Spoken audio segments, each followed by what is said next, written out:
J'ai remarqué avec le temps que c'est très difficile de se faire réellement des amis. Peut-être toi également, tu as fait cette remarque-là. Parfois, on est avec quelqu'un pendant longtemps et on se dit, ça c'est notre ami, mais ce que la personne nous fait nous amène à comprendre qu'on avait fait le mauvais choix, qu'on s'était allié à la mauvaise personne, qu'on avait fait finalement confiance à la mauvaise personne. Dans la vidéo d'aujourd'hui, je vais partager avec toi 5 astuces qui vont te permettre de savoir si une personne est réellement ton ami, qui vont te permettre de savoir est-ce qu'il faut réellement que je m'accroche à cette personne et que je considère cette personne comme une amie ou que je considère cette personne comme un ami. Tu vas en savoir plus, alors reste scotché. Salut, salut! Aujourd'hui, je vais te donner 5 astuces qui vont te permettre réellement de savoir si les personnes à qui tu fais confiance ou que les personnes vers qui tu as décidé de te confier sont réellement des amis. On n'aimerait pas se confier à tout le monde. On n'aimerait pas avoir un secret, mais qui finalement est partagé dans toute la communauté ou alors qu'on entend dans les bouches des uns et des autres à qui on n'avait pas confié ce secret. On aimerait avoir des amis qui nous supportent, des amis vers qui on peut réellement se tourner, des amis sur qui on peut réellement compter. J'ai écouté plusieurs histoires des personnes qui se sont confiées à des personnes en croyant que c'était des amis, mais finalement ont été déçus parce que ces personnes n'ont pas pu soit garder le secret ou alors ces personnes ont eu des comportements qui ont prouvé que ce n'était pas réellement des amis, c'était soit des concurrentes, c'était soit des envieux, c'était soit même des maîtresses parfois de leur conjoint.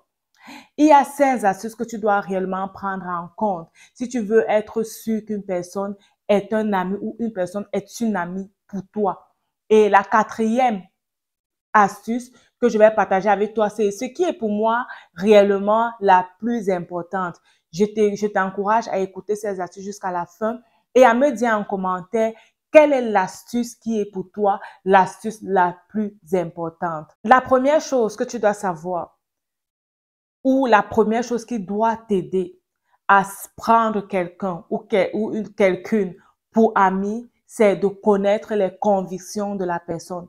Est-ce que ton ami partage les mêmes convictions que toi?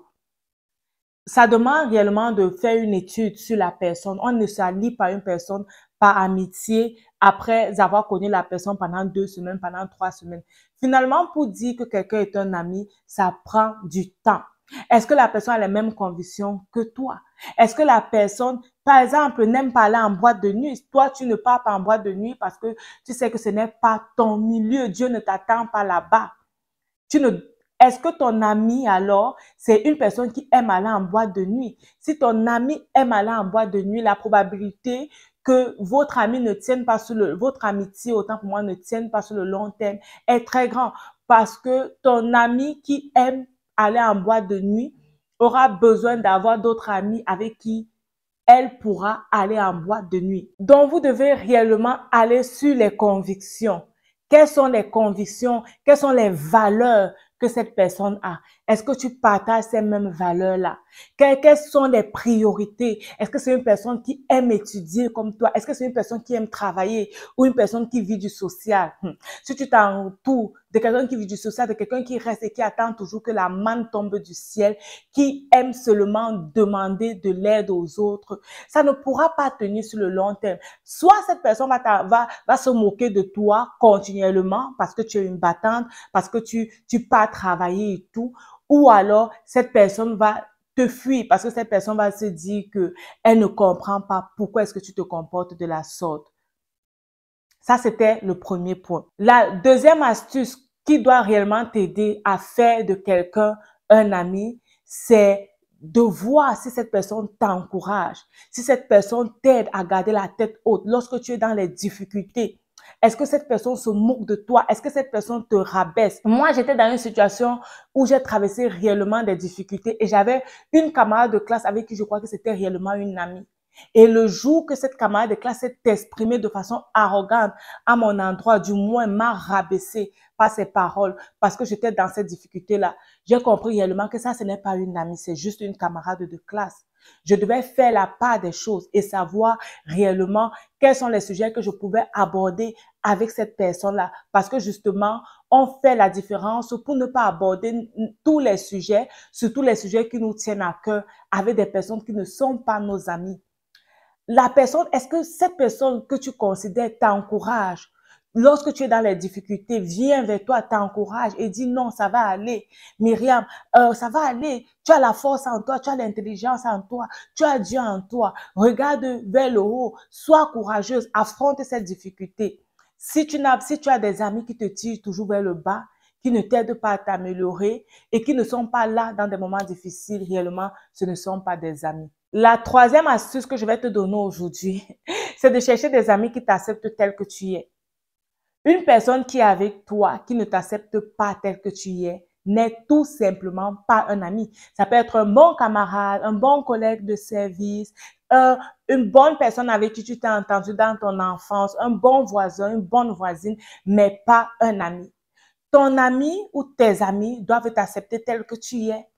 Accepter ton origine, accepter tes blagues, accepter tes façons de rire, accepter tes façons de t'habiller, ok? Il y a des personnes qui vont toujours venir vers toi, mais vouloir changer ta façon de t'habiller radicalement, vouloir toujours te montrer que non, tu fais ça, ce n'est pas bien, tu fais ça, ce n'est pas bien, pourquoi tu fais ci, pourquoi tu fais ça?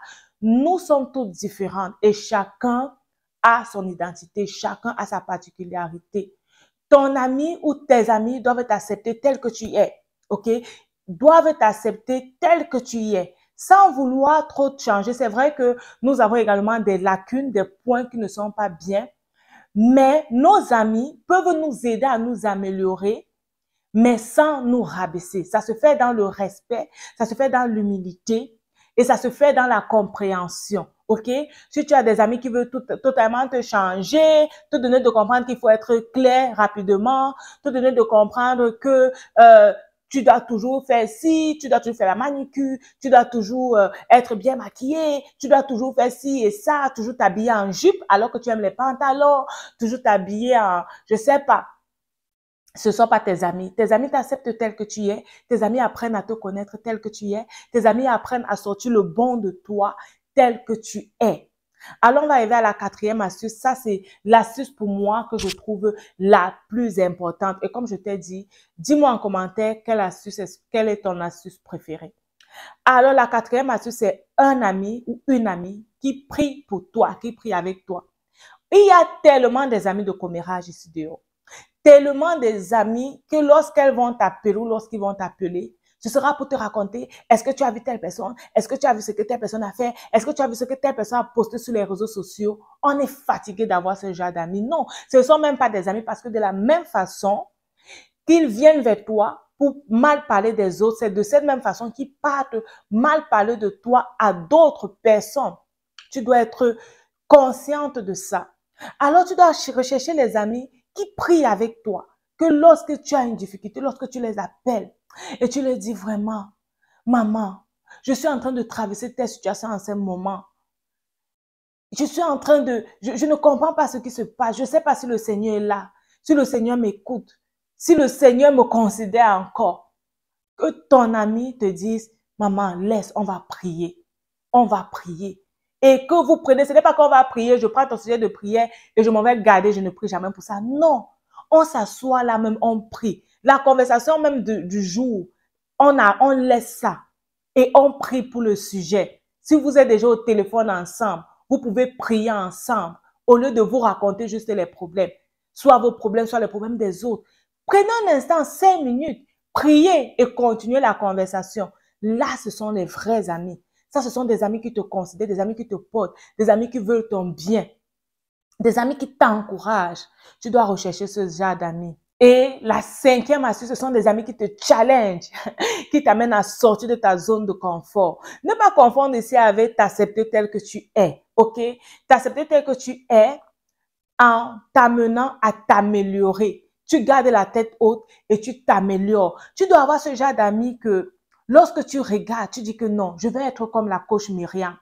Je vais être comme telle personne. Non. Et ça, c'est mon ami. Je veux être comme elle. Ce n'est pas que ton ami vient te dire que non, ce que tu fais n'est pas bien, viens comme moi. Non. Mais c'est que lorsque tu regardes ton ami, toi-même, tu apprécies ce que ton ami a. Tu apprécies pas dans le sens de convoiter, mais tu apprécies dans le sens que ça te challenge. Tu veux faire des efforts pour être comme cette personne.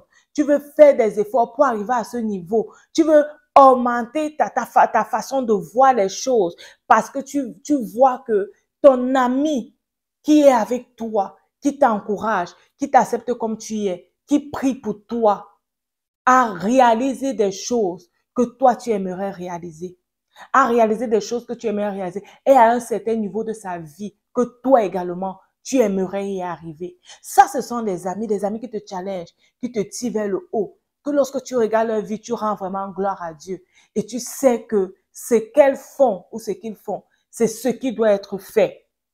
Et tu t'exerces, tu t'améliores pour réellement faire comme eux.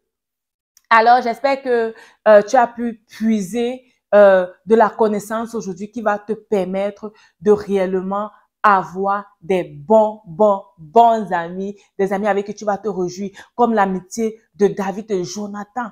Jonathan était prince, mais il n'a pas envié la grâce qui était sur David. Au contraire, il a protégé même David de son père qui voulait le tuer. Ça, c'est ce qu'on recherche. Ça, c'est ce que tu dois avoir.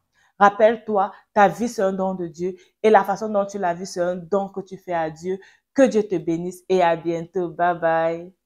Et salut mon ami de YouTube, j'espère que tu vas bien et je veux t'inviter à ce concert que j'organise au Cameroun. Si tu me suis depuis le Cameroun, je t'invite à notre concert de gratitude sous le thème « Je dépose ma couronne ». Je t'invite à être là. Nous allons réellement prendre du temps dans la présence de Dieu pour le bénir, pour le célébrer et pour voir ses merveilles en nous. Venez nous rabaisser devant Dieu comme les 24 veillards, déposer nos couronnes devant Dieu afin que lui-même il continue à déverser ses grâces dans nos vies. Je t'encourage, sois là, prends ton ticket, tu as les informations en bas de cette vidéo. À la prochaine au Cameroun. Bye bye.